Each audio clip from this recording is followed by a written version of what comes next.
तो ये तो हमने ऑर्डर फाइंड किया। ऑर्डर हम और भी आगे भी हम फाइंड करेंगे, ऑर्डर ऑफ डिफरेंशियल इक्वेशन आगे आने वाले क्वेश्चंस में। अब आते हैं सेकंड पार्ट पर, फॉर्मेशन ऑफ डिफरेंशियल इक्वेशन। तो फॉर्मेशन ऑफ डिफरेंशियल इक्वेशन में जैसा भी एक सिंपल क्वेश्चन से हमने समझा था, y इक्वल टू mx था, उसका हमने डिफरेंशियल इक्वेशन फॉर्म किया था। जितने भी फैमिली ऑफ कर्व्स होते हैं उनका हम डिफरेंशियल इक्वेशन फॉर्म कर सकते हैं। और वो कैसे करेंगे? उस कर्व के इक्वेशन में जितने भी आर्बिट्ररी कांस्टेंट्स होंगे उनको एलिमिनेट करके। लेकिन अब उनको एलिमिनेट कैसे करेंगे? तो हमें उनको क्या करना पड़ेगा? डिफरेंशिएट, इक्वेशन को डिफरेंशिएट करना पड़ेगा। Suppose there are two arbitrary constants, तो उस इक्वेशन को हमें 2 बार डिफरेंशिएट करना पड़ेगा, सेकेंड ऑर्डर डेरिवेटिव तक हमें उसको करना पड़ेगा। अब हमारे पास में 3 इक्वेशंस हो जाएंगे including equation of the curve. So always 3 equations are required to eliminate two parameters. हम यहाँ पैरामीटर्स को सॉल्व करने की बात नहीं कर रहे हैं, एलिमिनेट करने की बात कर रहे हैं। So always 1 extra equation is required. तो अगर 2 पैरामीटर्स हैं तो 3 इक्वेशंस की जरूरत होगी। तो एक तो इक्वेशन ऑफ कर्व है ही, और दूसरा बाकी 2 कैसे मिलेंगे? 2 बार उसको डिफरेंशिएट करके। अगर आर्बिट्ररी कांस्टेंट 3 है तो 3 टाइम्स उसको हमें डिफरेंशिएट करना पड़ेगा। Differential equation corresponding to a family of curve will have, first, every family of curve has its own differential equation। हर एक family of curve की differential equation होती है। The order of differential equation is always equal to the number of independent arbitrary constant in the equation of family of curves। जैसे कि आपको बताया कि उस कर्व में इंडिपेंडेंटली कितने आर्बिट्ररी कांस्टेंट्स हैं। जैसा अभी एक क्वेश्चन में हमने देखा था कि C1 प्लस C2, उसको हम 2 काउंट नहीं करेंगे, वो एक ही है। ये तो ऐसी बात हो गई जैसे कोई नंबर 8 है, 8 सपोज 8, और 8 को हम लिख रहे हैं 1 प्लस 1 प्लस 1 प्लस 8 टाइम्स, या 1/2 प्लस 1/2 16 टाइम्स, उसका कोई मीनिंग नहीं है। तो यहां पर हमें ध्यान रखना है कि इंडिपेंडेंट आर्बिट्ररी कांस्टेंट्स कितने हैं, उतना ही उसका क्या होगा? ऑर्डर होगा। तो जैसे हमने ऑर्डर पता कर लिया तो हमें ये पता चल जाएगा कि हमें उसको जो ऑर्डर होगा उतने बार हमें, उतने टाइम्स हमें उसको डिफरेंशिएट करना पड़ेगा। Final differential equation should not have any arbitrary constant. जो फाइनल डिफरेंशियल इक्वेशन हमें मिलेगा उसमें कोई भी आर्बिट्ररी कांस्टेंट नहीं रहना चाहिए। ऑब्वियसली नहीं रहना चाहिए, क्योंकि आर्बिट्ररी कांस्टेंट्स को तो हमें एलिमिनेट करना होता है। The differential equation can be obtained by using the following steps। तो कुछ steps हैं, जैसे identify the number of essential arbitrary constants in the equation of the curve, जैसा कि हमने अभी डिस्कस किया था। Then differentiate the equation of the curve till required order। जैसे अगर दो इंडिपेंडेंट आर्बिट्ररी कांस्टेंट्स हैं तो 2 बार हमें उसको डिफरेंशिएट करना पड़ेगा। Eliminate the arbitrary constant from the equation of the curve and additional equation obtained in step 2 और B। तो इस तरीके से हम कर सकते हैं। अब कुछ क्वेश्चन के थ्रू समझते हैं ये जो अभी डिस्कस किया। Form a differential equation of family of circles touching x-axis at origin। अब यहां पर हमें ये क्वेश्चन को करना है। तो सबसे पहले तो हमें ये ध्यान रखना है कि कर्व का इक्वेशन हमें प्रॉपरली लिखना है। Differential equation of family of circles touching x-axis at origin. देखिए, अगर कर्व का इक्वेशन हमने गलत बनाया या एक्स्ट्रा कांस्टेंट्स ले लिया, आर्बिट्ररी कांस्टेंट्स, तो फिर डिफरेंशियल इक्वेशन बिल्कुल गलत आ जाएगा। तो सबसे पहले कर्व का इक्वेशन प्रॉपर होना चाहिए। तो क्या बोला है? Family of circles touching x axis at origin, ये एक्स एक्सिस है और ये ओरिजिन हो गया, यहां पर टच कर रहा है ये सर्कल, तो ये सर्कल हो गया। और अब ये जो सर्कल है इसका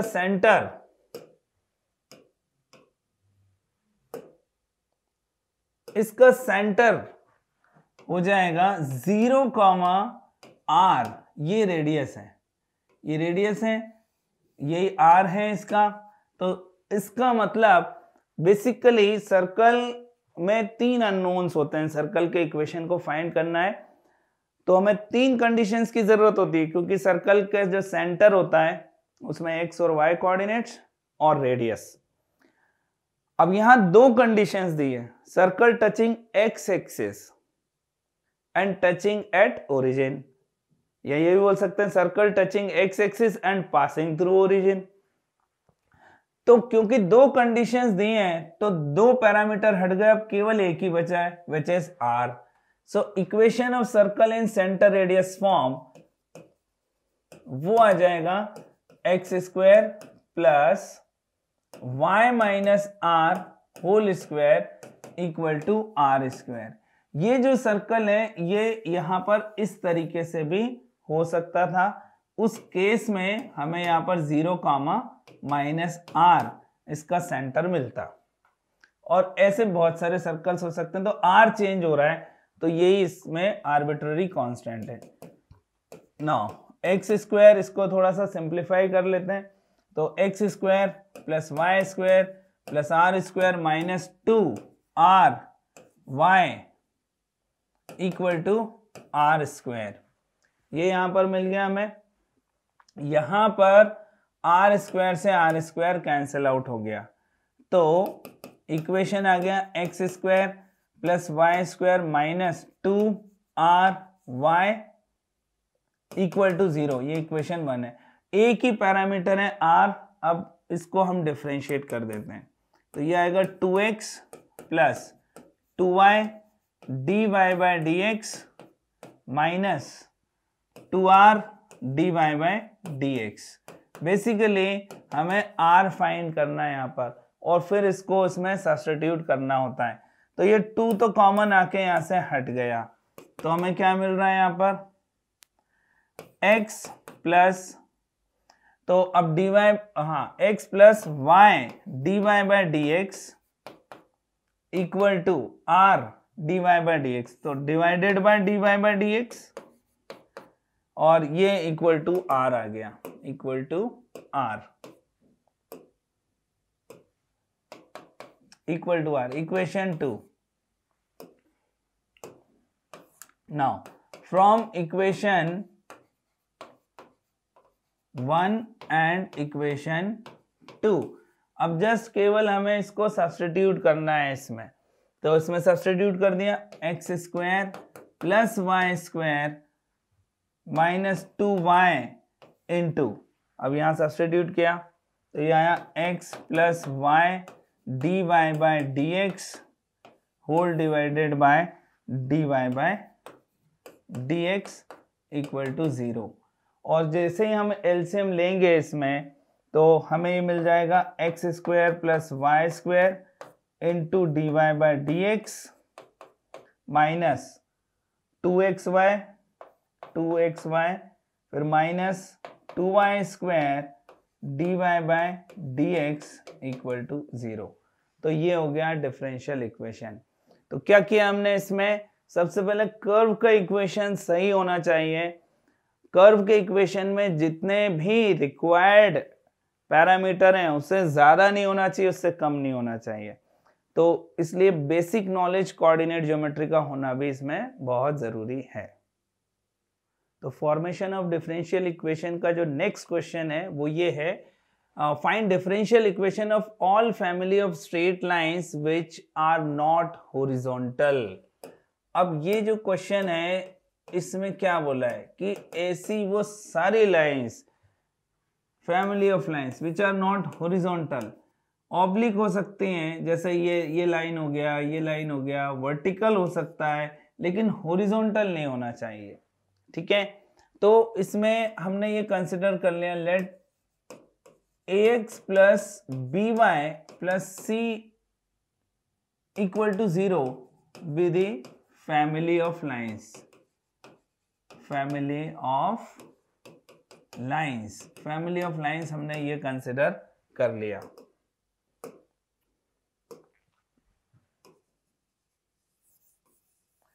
अब फैमिली ऑफ लाइंस कंसिडर कर लिया.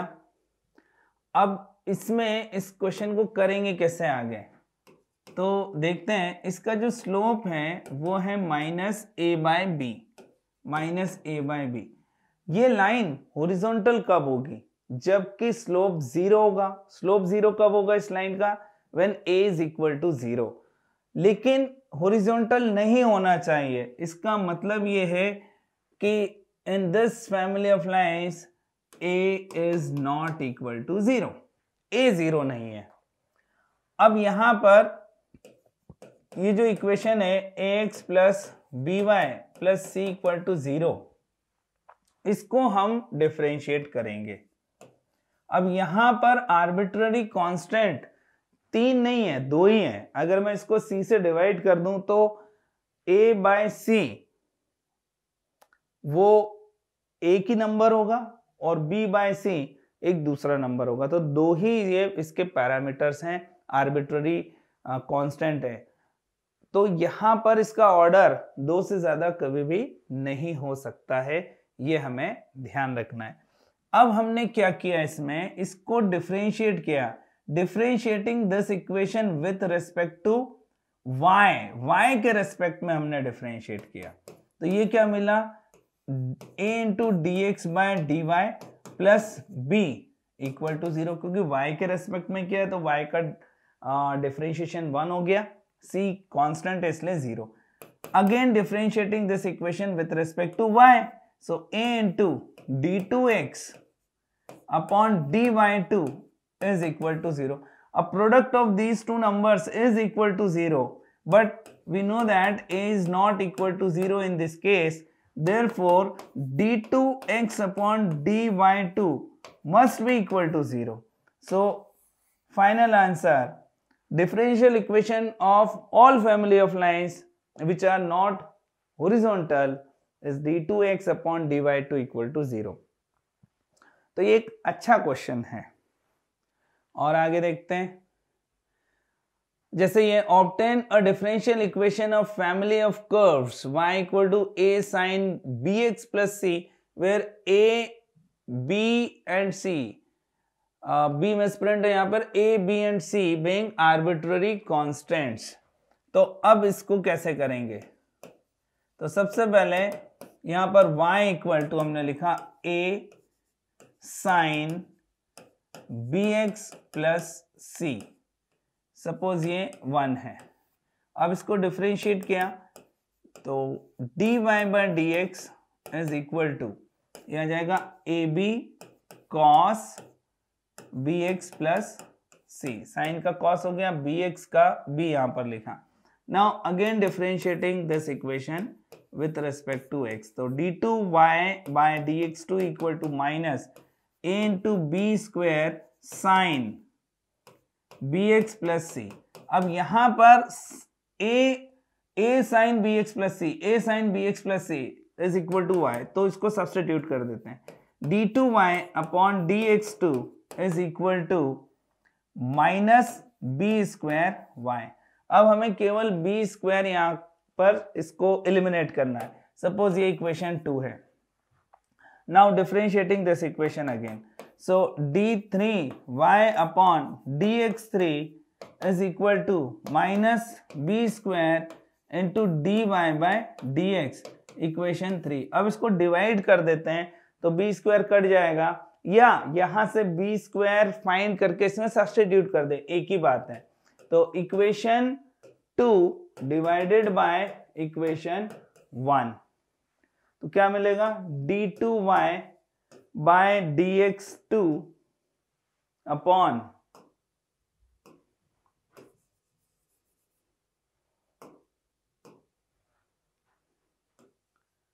d2y upon dx2 whole divided by d3y upon dx3 is equal to b square minus b square cut गया, y upon dy by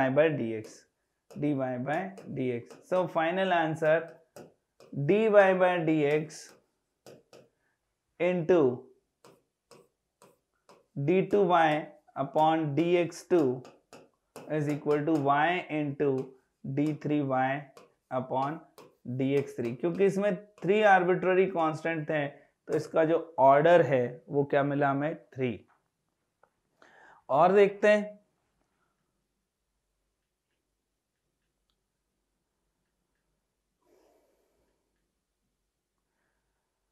the degree and order of differential equation of all family of parabolas whose axis is x-axis are respectively. देखिए इसमें उन्होंने degree और order पूछा है लेकिन curve का equation दिया हुआ नहीं है. तो order and degree of differential equation of family of all parabolas whose axis is x axis. अब यहां पर आप इसको समझें कि कोई भी ऐसा पैराबोला जिसका एक्सिस एक्स एक्सिस है तो जल्दबाजी में हमें ये पैराबोला कंसिडर नहीं करना है. इस पैराबोला को कंसिडर करने से में क्या गलत है? उन्होंने ये नहीं बोला है कि वर्टेक्स ओरिजिन पर है, ऐसा नहीं कहा गया है क्वेश्चन में कि वर्टेक्स इज एट ओरिजिन. वो कैसा भी हो सकता है, बस एक्स एक्सिस पर है, इस तरीके से हो सकता है, इधर हो सकता है, कहीं पर भी हो सकता है. तो जो पैराबोला होगा वो कुछ इस फॉर्म में होगा और इस फॉर्म में होगा तो इसका जो वर्टेक्स है वो होगा a,0 a,0 और वर्टेक्स भी चेंज हो रहा है और इसका LR भी चेंज होगा, लेंथ ऑफ लेटस रेक्टम भी चेंज होगा. तो जो हम यहां पर पैराबोला कंसिडर करेंगे, let y square equal to, अब यहां पर अगर हमने इसको a कंसिडर किया है तो वो जो y स्क्वायर इक्वल टू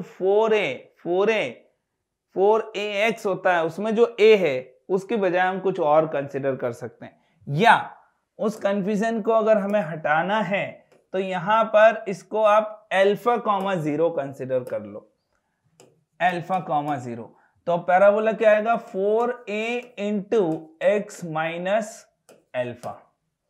तो इसमें दो आर्बिट्ररी कांस्टेंट्स हैं, इसमें हम देखेंगे तो 4ax माइनस 4a एल्फा दो आर्बिट्ररी कांस्टेंट हैं.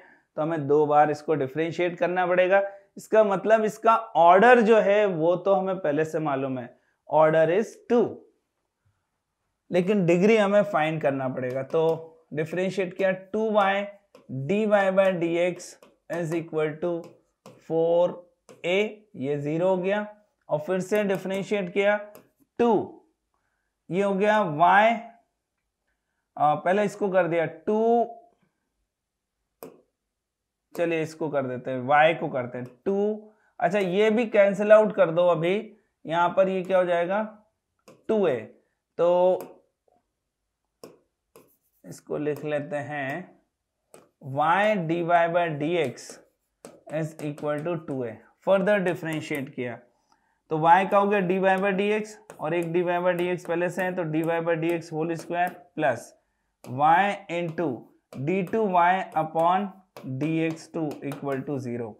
तो ये जो है इसका ऑर्डर हो गया 2 और डिग्री हो गया 1. तो अब इसमें ऑप्शन देखते हैं. सबसे पहले उन्होंने बोला है डिग्री एंड ऑर्डर, तो डिग्री हमारे पास में आया था 1 और ऑर्डर 2 है. ये ऑर्डर 3 गलत हो गया, ऑर्डर 2 के ये 2 ऑप्शन है, उसमें डिग्री इसमें 3 दे रखा है लेकिन डिग्री कितना मिला हमें 1. तो इसका जो आंसर होगा वो आ जाएगा सी ऑप्शन, इसका सही आंसर होगा.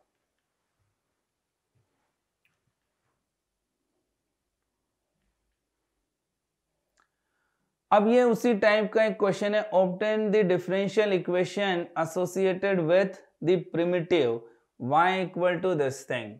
अब यहां पर जो है कर्व का इक्वेशन दे रखा है y equal to this thing. यहाँ पर 3, ये एक बढ़िया क्वेश्चन है, इसमें 3 हमें पैरामीटर दिख रहे हैं। अब इसको कैसे करें? तो y equal to c1 e to the power 3x, solution y equal to c1 e to the power 3x plus c2 plus c3, और इनके कोएफिशिएंट क्या है? c2 e to the power 2x है और यहाँ e to the power x है। c2 into e to the power 2x और e to the power x। अब ऐसा देखा गया है कि कई स्टूडेंट्स को इसमें एलिमिनेशन में बहुत ज़्यादा दिक्कत आती है। इसको करने का एक बहुत अच्छा तरीका है, उससे हम इक्वेशंस में उलझेंगे नहीं और बहुत आराम से एलिमिनेशन हो जाएगा। 3 यहां पर पैरामीटर्स हैं, C1, C2, C3, 3 पैरामीटर्स हैं। तो अगर हम डायरेक्टली 3 बार अगर डिफरेंशिएट करते हैं और फिर 4 इक्वेशंस हो गया इंक्लूडिंग इक्वेशन ऑफ कर्व, और अब अगर एलिमिनेशन मेथड के थ्रू जो भी हम मेथड यूज करें तो काफी लेंदी हो जाएगा ये क्वेश्चन। तो हम कैसे करेंगे इसको? एक अलग तरीके से इस क्वेश्चन को करते हैं। हम सबसे पहले इसको लिखेंगे e to the power minus x से मल्टीप्लाई कर दो इसको, तो ये हो गया e to the power minus x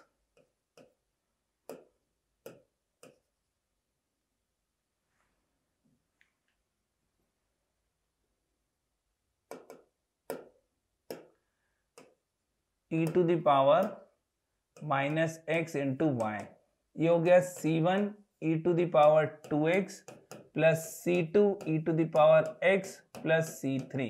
अब इसको डिफरेंशिएट कर देते हैं, तो product rule e to the power minus x dy by dx plus, लेकिन क्योंकि e to the power minus x है तो यहाँ पर माइनस साइन आ जाएगा, तो minus e to the power minus x into y equal to, अब इसको डिफरेंशिएट किया 2c1 E to the power 2x, ठीक, plus c2 e to the power x, c3 का हो गया 0। अब फिर से इसमें e to the power minus x से मल्टीप्लाई कर देते हैं, तो ये हो जाएगा e to the power minus 2x dy by dx minus e to the power minus 2x into y, यहां पर हो जाएगा 2c1 e to the power x plus c2। अब फिर से डिफरेंशिएट किया, प्रोडक्ट रूल, तो e to the power minus 2x d2y upon dx2 minus e to the power 2 times e to the power minus 2x dy by dx, फिर minus e to the power minus 2x, y का हो गया dy by dx, minus minus plus 2 e to the power minus 2x into y, इसका हो गया 2c1 e to the power x, c2 का differentiation 0। एक बार और e to the power minus x से मल्टीप्लाई कर लिया। अभी यहां पर अगर कोई टर्म ऐड हो रहे हैं तो पहले ऐड कर लेते हैं, तो 2 e to the power minus 2x dy by dx, और यहां पर माइनस है ना, ये 2 टाइम्स है तो ये हो जाएगा 3 टाइम्स, तो e to the power minus 2x d2y upon dx2 minus 3 e to the power minus 2x dy by dx plus 2 e to the power minus 2x into y equal to 2c1 e to the power x। इनको add करके लिखा, अब e to the power minus x से multiply कर दिया, तो ये आ जाएगा e to the power minus 3x d2y upon dx2 minus 3 e to the power minus 3x dy by dx plus 2 e to the power minus 3x y equal to 2c1। एक और बार differentiate कर दिया, तो यहां पर product rule apply किया, e to the power minus 3x d3y upon dx3 minus 3e⁻³ d2y by dx2 minus अब 3e⁻³ d2y upon dx2 minus minus plus 3 into 3 9e⁻³ dy by dx plus अब इसको किया, यहाँ पर क्या है y है y, ओके तो 2e⁻³ dy by dx minus 6e⁻³ into y equal to 0। अब आप यहाँ देखें e⁻³ सभी में आ रहा है, तो e⁻³ कॉमन आके वो तो कॉमन आ जाएगा और वो 0 नहीं हो पाएगा, तो उसका जो बाकी का जो फैक्टर है वो 0 होगा। दूसरा जो भी टर्म्स ऐड हो रही हैं उनको ऐड भी कर लेते हैं, तो d3y अपॉन dx3 का एक ही टर्म है, d2y अपॉन dx2 ये हो जाएगा 6 टाइम्स, ठीक, और dy बाय dx का जो टर्म है वो 11 टाइम्स हो जाएगा। तो जो फाइनल आंसर है वो हमें मिलेगा d3y upon dx3 minus 6 into d2y upon dx2 minus plus 11 dy by dx minus 6y equal to 0। तो अब यहाँ पर आप देखें, अभी आपको लग रहा है कि ये भी लेंदी है, ये लेंदी नहीं है। अगर आप इसको डायरेक्ट डिफरेंशिएट करते 3 बार और फिर एलिमिनेट करते तो बहुत ज्यादा लेंदी होता। क्यों? क्योंकि उसमें तो एलिमिनेशन भी करना पड़ता। यहाँ तो क्या हो रहा है, एलिमिनेट अपने आप होता जा रहा है, क्योंकि हम हर बार क्या कर रहे हैं, RHS में कांस्टेंट बना देते हैं। तो जब डिफरेंशिएट कर रहे हैं तो हर बार वो हर एक डिफरेंशिएशन पे उस कांस्टेंट का डेरिवेटिव का वैल्यू हमेशा 0 आ जाता है। तो ये एक अच्छा क्वेश्चन था।